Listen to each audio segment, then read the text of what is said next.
그때 귀신 들려 눈 멀고 말 못하는 사람을 데리고 왔거늘 예수께서 고쳐주심에 그 말 못하는 사람이 말하며 보게 된지라. 바리새인들은 듣고 이르되 이가 귀신의 왕 바알세불을 힘입지 않고는 귀신을 쫓아내지 못하느니라 하거늘.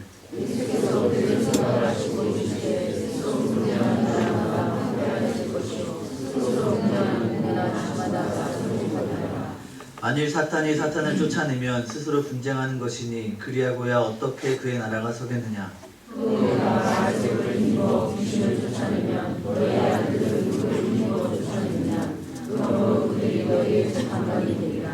그러나 내가 하나님의 성령을 힘입어 귀신을 쫓아내는 것이면 하나님의 나라가 이미 너희에게 임하였느니라. 사람이 먼저 강한 자를 결박하지 않고서야 어떻게 그 강한 자를 집에 들어가 예수라는 강사를 믿느냐. 결박한 때야 그 죄를 감당하리라.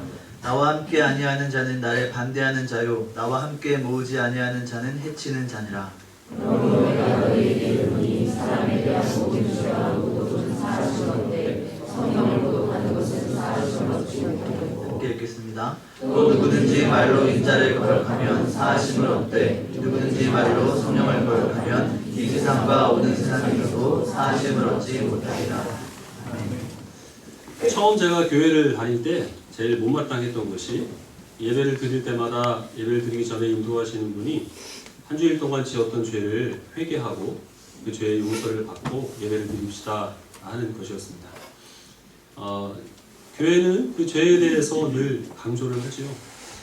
그때 이제 어떤 권사님은 그 앞에서 기도를 하실 때마다 늘 알고도 지은 죄, 모르고도 지은 죄를 다 용서해 주시옵소서 이렇게 기도를 드렸는데 제가 그 당시에 생각하고 있는 죄의 개념은 다른 사람에게 피해를 입히려고 고의적으로 잘못 행하는 것들을 제가 죄라고 생각을 했습니다. 근데 모르고 지은 죄가 어떻게 죄가 되고 그것을 내가 어떻게 용서를 받을 수 있겠는가 하는 그런 생각을 좀 가졌고 교회에서 죄를 용서해 달라는 찬송을 부르면서도 박수를 치면서 부르더라고요. 보통 그런 거는 비통한 얼굴로 해야 될 것 같은데 오히려 기쁘고 감사한 그런 얼굴을 가지고 죄를 용서해 달라고 박수를 치고 있으니까 도무지 이해도 되지 않았고 또 못마땅했었죠. 이제 물론 시간이 흘러서 제가 예수 그리스도를 영접한 후에는 그것이 어떤 의미가 있는지를 잘 알게 됐습니다. 우리 기독교는 죄에 대해서 민감한 종교입니다. 우리가 생각하는 죄는 범법행위를 뜻하는 것이 아니라 하나님이 정하신 기준에 미치지 못하는 모든 것들이 다 죄라고 이야기를 합니다. 행동으로 지은 것도 죄이고 우리들의 어떤 마음이나 또 상태를 이르기까지 모든 부분에 있어서 하나님께서 원하시는 것을 이루지 못하는 것, 이것이 죄입니다. 그리고 우리의 죄가 비록 무섭지만 우리의 죄보다 더 무서운 것이 있는데 그것은 우리의 죄를 용서하시는 하나님의 사랑이다 하는 것을 알았죠.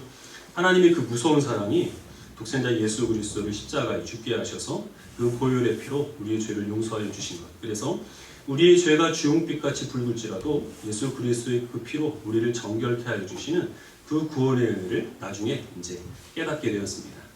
누구든지 예수 그리스도 안에 있는 자에게는 결코 정죄함이 없죠.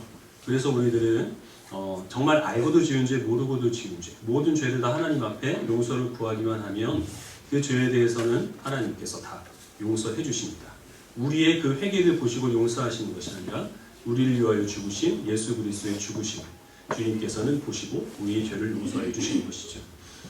그런데 모든 이 성경에서 우리의 모든 죄를 다 용서받는다고 말씀하셨는데 유독 한 가지 용서받지 못할 죄를 말씀하신 것이 있습니다.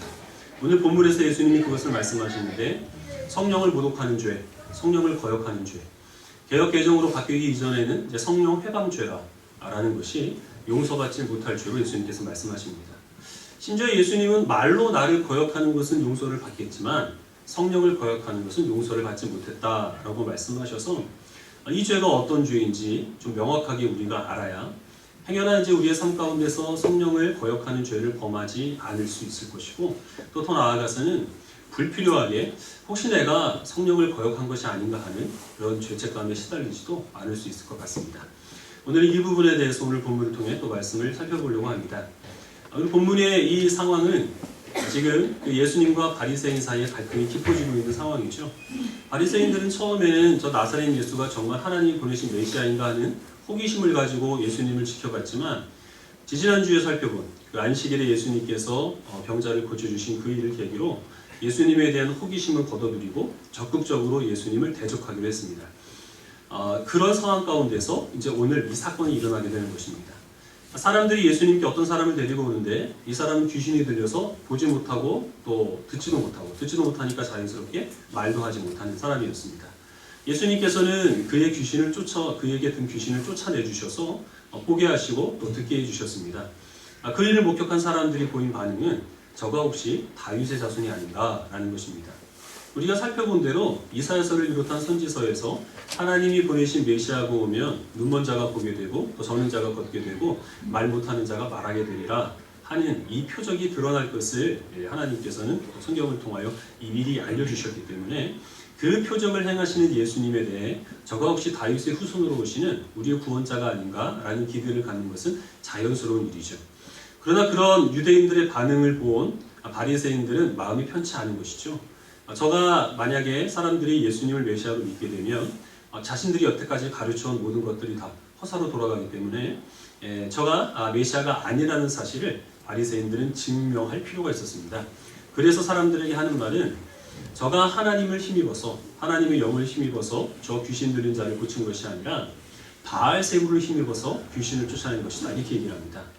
바알세불은 귀신들의 우두머리를 뜻하는데 우리들은 이제 사탄이라는 이름으로 익숙해져 있죠. 더 강한 귀신, 최고의 강한 힘을 가진 귀신의 힘을 빌려서 조금 덜 강한 약한 귀신을 쫓아낸 것이다 이렇게 얘기를 합니다. 그 바리새인들의 주장에 대해서 예수님께서 반박하시기 위해 그 이유에 있는 말씀들을 하십니다. 먼저는 예수님께서 한 나라의 예를 드시는데 한 나라 안에 분열이 일어나게 되면 그 나라가 어찌 든든히 서겠느냐. 내가 만약에 악한 영을 대적하여서 저에게 든 그 악한 영을 쫓아낸 것이면 하나님의 나라가 너희들에게 임한 것이지 어찌하여 그것이 사단이 행한 일이 되겠느냐 라고 이 말씀을 하십니다. 이사야 61장 말씀을 보면 주의 영이 내게 임하여, 이거 메시아에게 주신 말씀인데 주의 영이 내게 임하여 아름다운 구원의 소식을 전하게 하고 모든 갇힌 자를 자유롭게 하신다는 그 말씀이 있습니다. 즉 모든 귀신을 쫓아내는 그 일은 하나님께서 하나님의 영을 그 메시아에게 허락하여 주셔서 하나님의 영을 힘입어 행하는 일인데 지금 이 바리새인들은 그것이 하나님의 말씀이라는 사실을 알고 자신들의 눈앞에 일어난 이 이적을 목격하고도 예수님을 메시아라고 인정하지 않고 있는 것이죠. 그 뒤에 이 바리새인들의 그 주장에 대해 예수님께서 반박하시는 말씀을 같이 한번 읽어보겠습니다. 31절부터 32절까지입니다.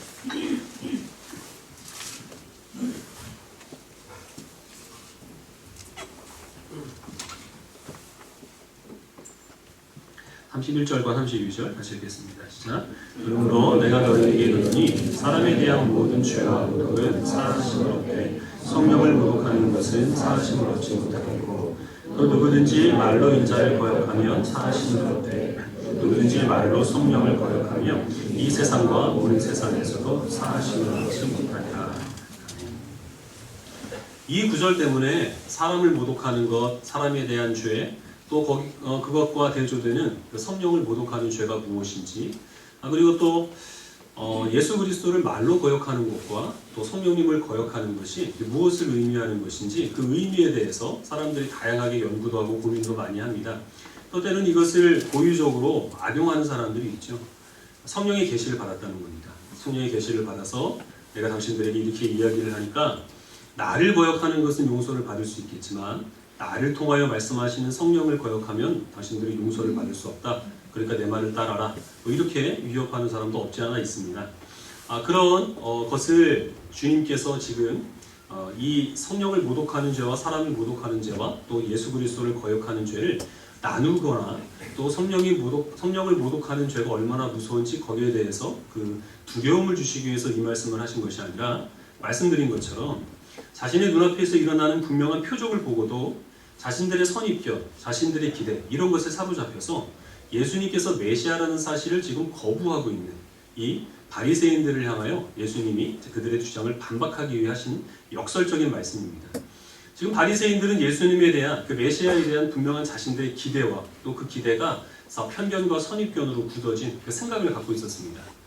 자신들은 하나님께서 보내신 구원자가 오면 그 구원자가 율법을 잘 지키기 위하여서 율법을 세부적으로 나눠 360가지가 넘는 그 율법들을 열심히 지킨 자신들을 칭찬하고 자신들처럼 율법을 지킨 그 유대인들을 구원하고 자신들이 지키는 대로 율법을 지키지 않는 이방인들과 그리고 죄인들을 심판할 것으로 그 메시아에 대한 모습을 기대를 하고 있었던 겁니다.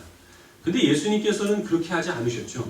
오히려 율법을 잘 지키려고 애쓰는 그들을 너희들은 위선자라 라고 책망을 하시고 그들이 지키는 방법대로 율법을 지키지 않는 죄인과 세리들을 예수님께서는 가까이 하시고 그들과 어울리셨습니다. 그래서 분명히 이것은 사단을 몰아내는 일은 하나님이 영이 행하신 일이고 그 하나님이 영이 행하신 일대로 하나님 나라를 선포하는 일이 그 일을 행하는 사람이 메시아라는 사실을 이 바리새인들은 받아들여야 될 텐데 어쩌면 자신들의 기대에 예수님이 미치지 못하여서 예수님을 인정하고 싶지는 않지만 그럼에도 불구하고 분명히 이것이 하나님이 영이 행하신 일이고 그것을 성경이 증거하면 자신들의 편견과 선입견을 내려놓고 하나님께서 성령을 통하여 역사하신 일들을 받아들여야 되는데 이 바리새인들은 자신들의 기대와 자신들의 편견을 지키기 위하여서 명백히 하나님께서 성령으로 하신 일을 지금 이들은 거부하고 있는 것이죠. 예수님이 메시아라는 사실을 받아들이고 싶지가 않아서 성령께서 예수님을 통하여 하시는 일을 저가 귀신의 힘을 빌려서 하신 일이라 하고 성령의 일을 악령의 일로 지금 모독하는 죄를 범하고 있는 것입니다. 그래서 예수님의 이 말씀은 말로 예수님을 거역하는 죄와 성령을 거역하는 죄가 따로 있다는 말씀을 하시는 것이 아니라 하나님께서 행하시는 이 일들을 너희들이 인정을 하고 그리고 하나님이 이 일을 나를 통하여 행하는 것이기 때문에 내가 구원자라는 사실을 메시아라는 사실을 너희들이 받아들이는 것이 마땅하다 이 말씀을 하고 계시는 것이죠. 성령을 모독하는 죄, 성령을 거역하는 죄는 곧 예수 그리스도를 하나님의 아들로 또 하나님이 보내신 메시아로 인정하지 않는 죄를 의미합니다. 우리들은 어떻습니까? 우리들에게 있어서 어떤 사람이 당신이 이건 성령을 모독하는 죄입니다. 이렇게 이야기를 하면 거기에 대해서 우리가 겁을 집어먹을 필요가 있을까요? 우리는 없지요. 왜냐하면 우리는 예수님께서 하나님의 아들이라는 사실을 우리의 신앙으로 고백하고 있습니다. 주님께서 우리의 구원자이시고 그 예수님께서 늘 우리의 삶에 동행하여 주셔서 때론 이해할 수 없는 여러 가지 일들이 우리의 삶 가운데 일어나도 우리가 하나님의 사랑 가운데 있음을 늘 확신한다면 우리들은 성령을 모독하는 죄를 결코 범하지가 않습니다.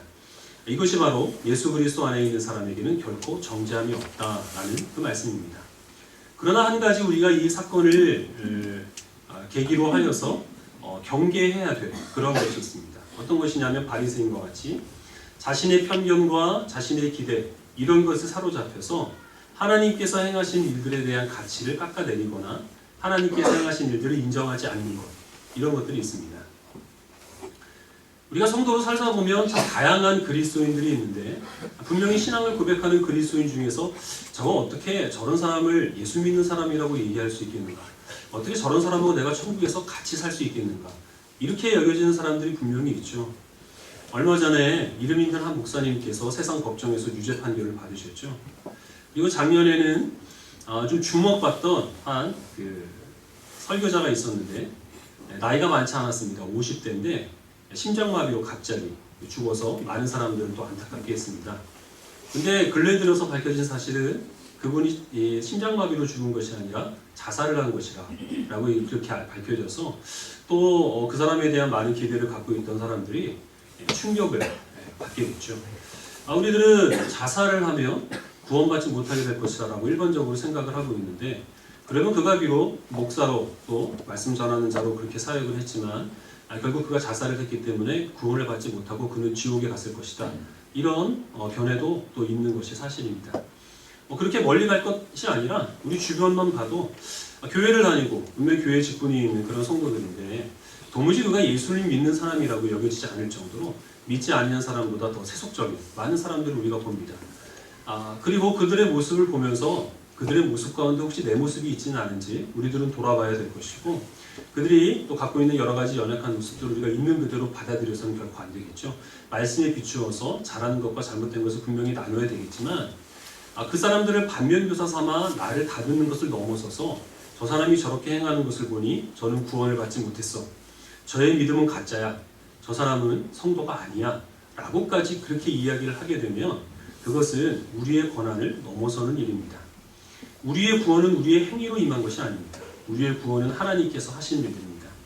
그리고 행함이 없는 믿음은 그 자체가 분명히 죽은 것이죠. 그러나 어느 정도까지의 행함이 구원에 이르기에 충분한 행함인지 그의 믿음이 진실된 것임을 증거하는 행함인지는 우리는 그것을 판단할 수는 없습니다. 그것은 자살의 경우에도 마찬가지입니다.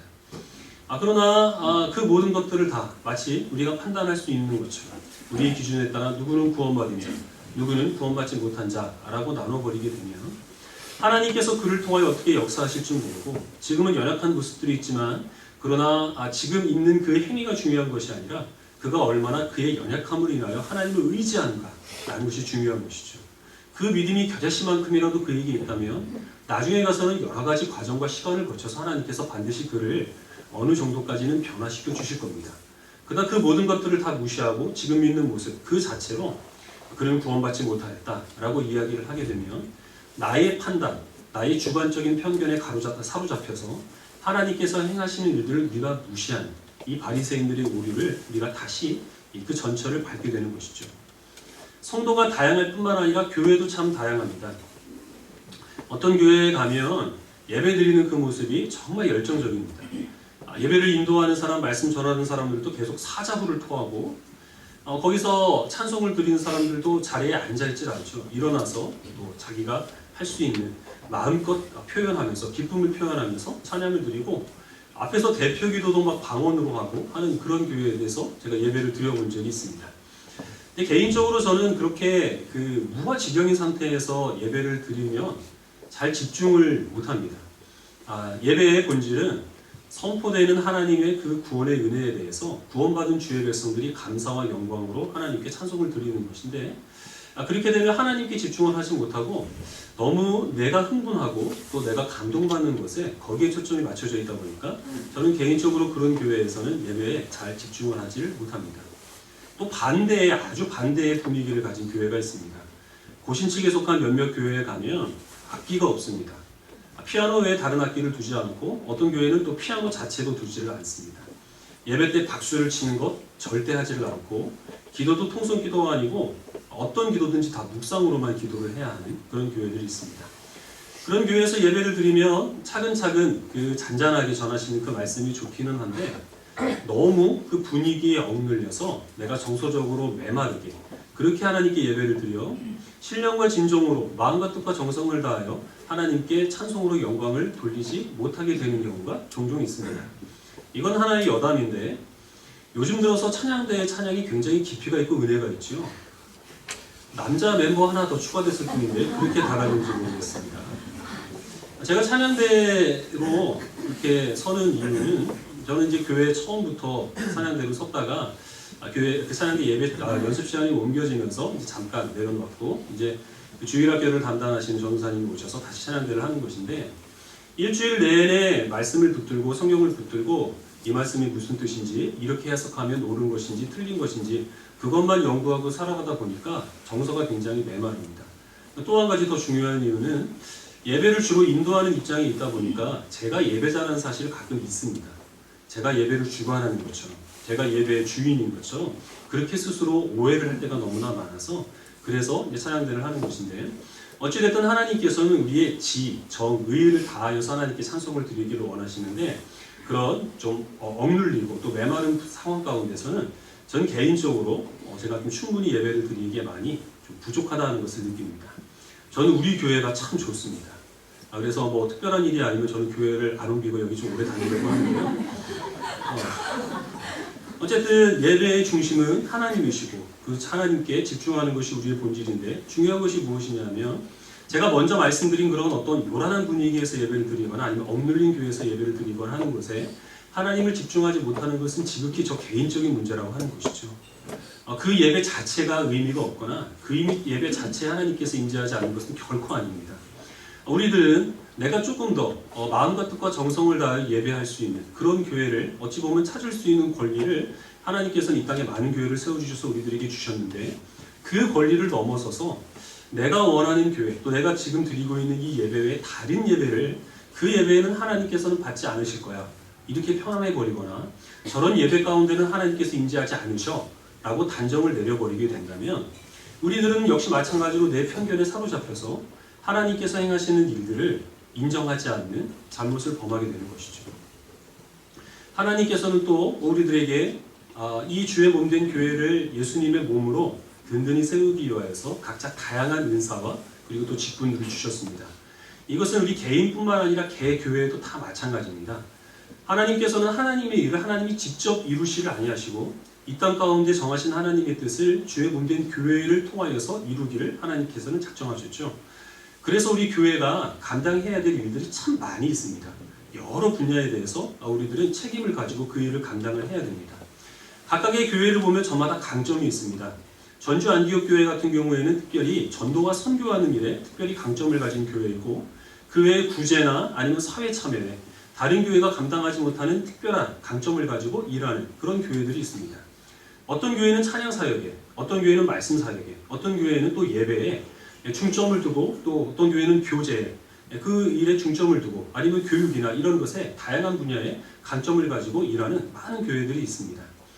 그런데 가끔 보면 일부 교회에서는 우리가 이런 사역을 해가고 있는데 이 사역을 하지 않는 교회는 마치 온전한 교회가 아닌 것처럼 그렇게 규정을 내려버리는 그런 교회들도 있다고 하는 것이죠.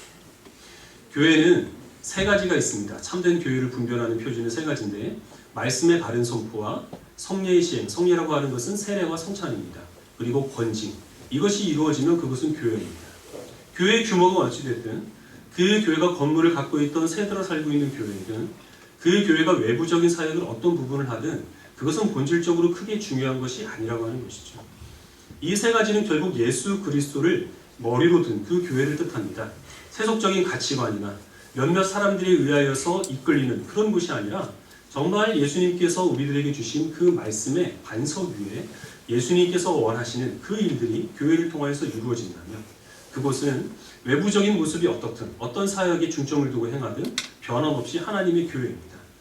그것을 우리가 인정하지 않고 자신들이 힘쓰는 그 일에 교회가 힘쓰지 않는다고 해서 그 교회를 깎아내리는 일들은 역시 마찬가지로 우리들의 편견에 사로잡혀서 하나님께서 그 교회를 통하여 이루시는 일을 우리가 인정하지 않는 이 바리새인들의 잘못을 범하는 것이죠. 지난번에 잠깐 말씀을 드린 적이 있는데 제가 요즘 말씀이 좋다고 하는 그 목사님들의 설교를 좀 많이 일부러 찾아 들어봤습니다. 어떤 분은 참 온유하게 또 정확하게 성경 말씀을 잘 해석하는 그런 목사님들이 계시는 반면에 또 많은 분들이 그렇지 않은 모습을 보고 제가 조금 마음이 상하는 그런 경험을 했습니다. 어떤 것이냐 하면 그동안 교회 역사 가운데 많은 지대한 선한 영향력을 끼치신 신학자들이나 아니면 목회자들이 있습니다. 칼빈이나 루터나 아니면 어거스틴이나 또 우리 한국교회에 처음에 이 교회를 부흥시키신 주역들이 계시죠. 그분들이 많은 영향력을 끼친 것은 사실이지만 그분들이 한 해석들이 다 옳은 것은 아닙니다. 그분들 가운데서 심지어는 굉장히 심각한 오류를 가지고 계신 분들도 분명히 있습니다.